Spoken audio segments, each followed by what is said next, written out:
स्वागत है आप सभी का आपके अपने YouTube चैनल मेरा घर मेरा स्कूल में। आज हम देखेंगे क्लास 12 के लिए सब्जेक्ट हमारा फिजिक्स और फिजिक्स में हमारी जो सीरीज चल रही है उसी सीरीज का अगला जो चैप्टर है वो है चैप्टर 12 जो कि है परमाणु से संबंधित। तो आइए और देखते हैं एमपी बोर्ड ने किस प्रकार के क्वेश्चन इस चैप्टर से उपलब्ध कराए हैं और क्या इनके उत्तर होंगे। चलिए स्टार्ट करते हैं।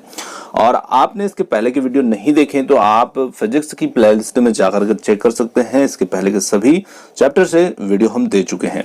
तो चलिए स्टार्ट करते हैं और इस चैप्टर के क्वेश्चन को समझते हैं। फर्स्ट क्वेश्चन है यहाँ पर हाइड्रोजन परमाणु की स्पेक्ट्रमी रेखा जो पूर्णतः दृश्य भाग में है तो वो कौन सी श्रेणी में आती है। तो यहाँ पर चार विकल्प दिए हैं, लाइमन श्रेणी, बामर श्रेणी या पाश्चन श्रेणी या ब्रैकेट श्रेणी। तो चलिए इसका जो उत्तर होगा ये होगा हाइड्रोजन परमाणु की स्पेक्ट्रमी रेखा जो कि दृश्य भाग में है वो होती है बामर श्रेणी में। ऑप्शन जो सेकंड होगा इसके लिए सही उत्तर होगा बामर श्रेणी। चलिए अगले क्वेश्चन की ओर बढ़ते हैं और अगला क्वेश्चन है रदरफोर्ड परमाणु मॉडल के अनुसार परमाणु के अंदर इलेक्ट्रॉन जो होते हैं वो कैसे होते हैं, स्थिर होते हैं, केंद्रीकृत परिक्रमा करते हैं या फिर इनमें से कोई नहीं होते हैं। तो देखिए रदरफोर्ड के परमाणु मॉडल के अनुसार जो परमाणु होते हैं इलेक्ट्रॉन परमाणु के अंदर जो इलेक्ट्रॉन होते हैं वो कैसे होते हैं, परिक्रमा करते हैं, यानी कि वो स्थिर नहीं होते हैं, परिक्रमा करते हैं। ऑप्शन थर्ड होगा यहाँ पर सही उत्तर।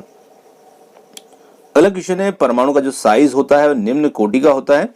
तो परमाणु का जो साइज होता है वो किस कोटि का होता है, तो ये होता है ऑप्शन थर्ड जो होगा 10 की घात -10 मीटर की कोटि का ये होता है।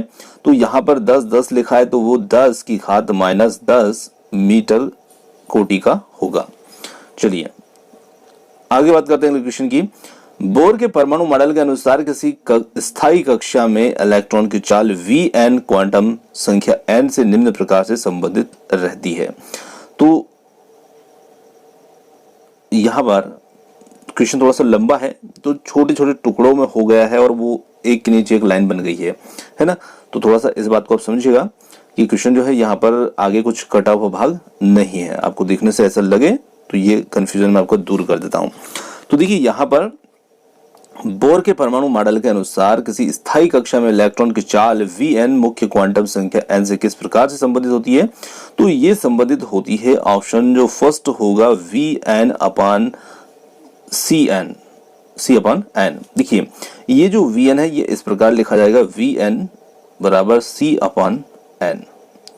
चलिए अगला क्वेश्चन हमारा होगा रेडरबर्ग नियतांक के पदों में बामर श्रेणी की प्रथम स्पेक्ट्रमी रेखा की तरंग संख्या है। तो रेडरबर्ग नियतांक के पदों में जो बामर श्रेणी की प्रथम स्पेक्ट्रमी रेखा की तरंग संख्या होती है वो होती है ऑप्शन जो थर्ड होगा 5r/36। ऑप्शन थर्ड होगा इसके लिए सही उत्तर जो कि इस प्रकार से हम इसे लिखेंगे 5r/36।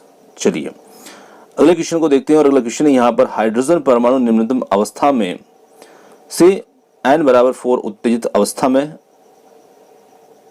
उत्तेजित होता है तो प्रेक्षित स्पेक्ट्रमी रेखाओं की संख्या क्या होगी। तो यहां पर चलिए एक विकल्प हमारा नीचे है, ठीक है, ये देखिएगा ये।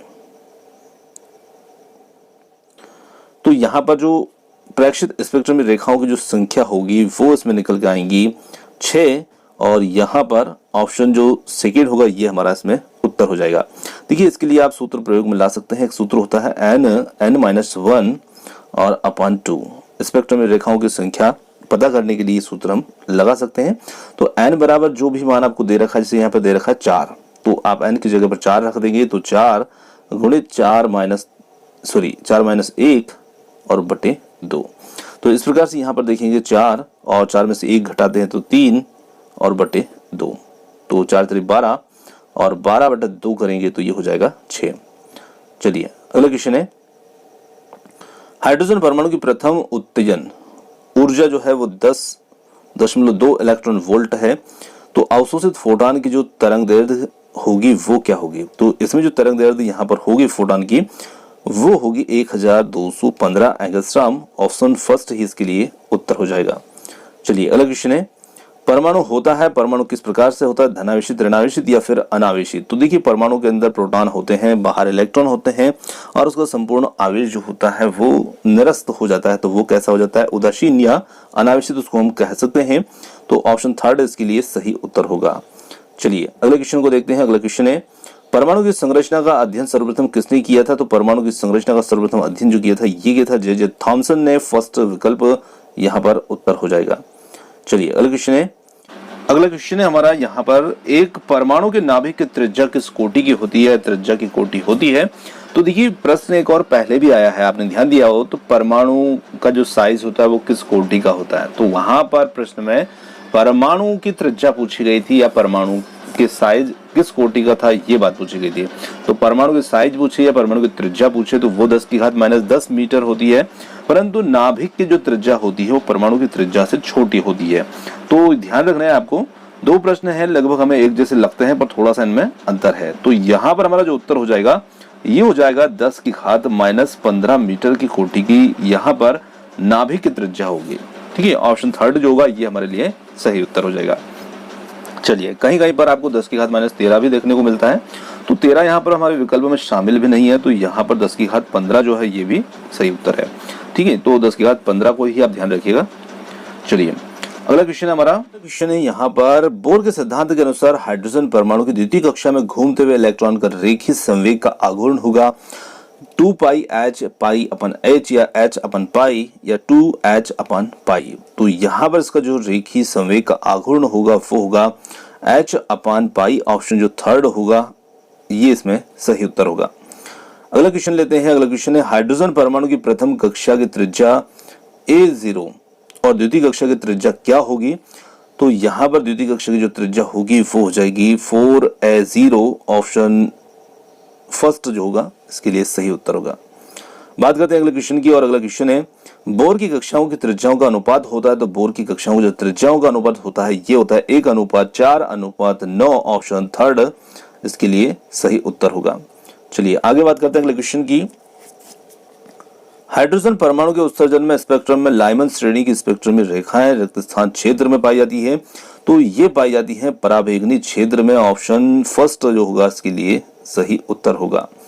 चलिए अगले क्वेश्चन को देखते हैं। अगला क्वेश्चन है, हाइड्रोजन परमाणु में किसी कक्षा में इलेक्ट्रॉन की गतिज ऊर्जा -27.2 इलेक्ट्रॉन वोल्ट है।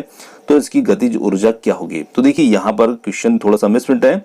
यहाँ पर किसी कक्षा में इलेक्ट्रॉन की गतिज ऊर्जा जो है वो दे रखी है और उसी को पूछ रहे हैं। तो यहाँ पर गतिज नहीं है, यहाँ पर स्थितिज ऊर्जा होगी। ठीक है, तो यहाँ पर समझिएगा स्थितिज ऊर्जा है ये और गतिज पूछ रहा है। तो ध्यान रखिएगा जो भी स्थितिज ऊर्जा होती है उसका आधा जो करना है आपको वो उसकी गतिज ऊर्जा हो जाएगी। तो यहाँ पर हम 27.2 इलेक्ट्रॉन वोल्ट का आधा करेंगे तो ये हो जाएगा 13.6 इलेक्ट्रॉन वोल्ट। ऑप्शन सेकेंड, और माइनस में है तो माइनस भी इसका उत्तर होगा। तो चलिए ऑप्शन सेकेंड हो जाएगा यहाँ पर उत्तर। बढ़ते हैं अगले क्वेश्चन की ओर। परमाणु में इलेक्ट्रॉन की कक्षा की त्रिज्या बढ़ने पर उसकी गतिज ऊर्जा जो होती है वो किस प्रकार से प्रभावित होती है? बढ़ती है, अपरिवर्तित रहती है, घटती है या कुछ नहीं कहा जा सकता है? तो यहाँ पर उत्तर हो जाएगा बढ़ती है। ऑप्शन फर्स्ट जो होगा इसके लिए सही उत्तर होगा। अगले क्वेश्चन को देखते हैं। अगला क्वेश्चन है, रदरफोर्ड के अल्फा कण प्रकीर्णन में अल्फा कण के किसी नाभिक से प्रकीर्णन होने का जो कारण है वो क्या है? तो देखिए यहाँ पर प्रकीर्णन होने का जो कारण है वो है नाभिकीय बल। ऑप्शन जो सेकंड होगा ये सही उत्तर होगा इसके लिए, नाभिकीय बल। अगला क्वेश्चन लेते हैं। अगला क्वेश्चन है, किसी नाभिक से प्रकीर्णित अल्फा कणों का मार्ग होता है। तो इनका जो मार्ग होता है वो अति परवलयाकार होता है। ऑप्शन जो फोर्थ होगा अति परवलयाकार। चलिए अगला क्वेश्चन है, किसी नाभिक से प्रकीर्णित अल्फा कणों का मार्ग होता है। ये क्वेश्चन रिपीट हो गया, अति परवलयाकार, ये हम देख चुके हैं। और अगला क्वेश्चन है, हाइड्रोजन परमाणु के बोर मॉडल के अनुसार स्थायी, चलिए क्वेश्चन को थोड़ा सा बड़ा करते हैं।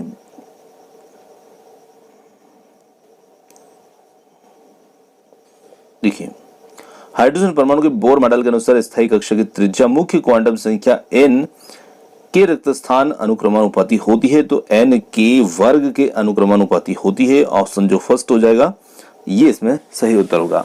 तो ये थे हमारे चैप्टर 12 से संबंधित, परमाणु से संबंधित जो क्वेश्चन बैंक के क्वेश्चन, और इस प्रकार से हम इनका हल कर सकते हैं। तो उम्मीद करते हैं वीडियो आपको पसंद आएगा, और वीडियो पसंद आया तो वीडियो को लाइक शेयर, चैनल को सब्सक्राइब करना मत भूलिएगा। धन्यवाद।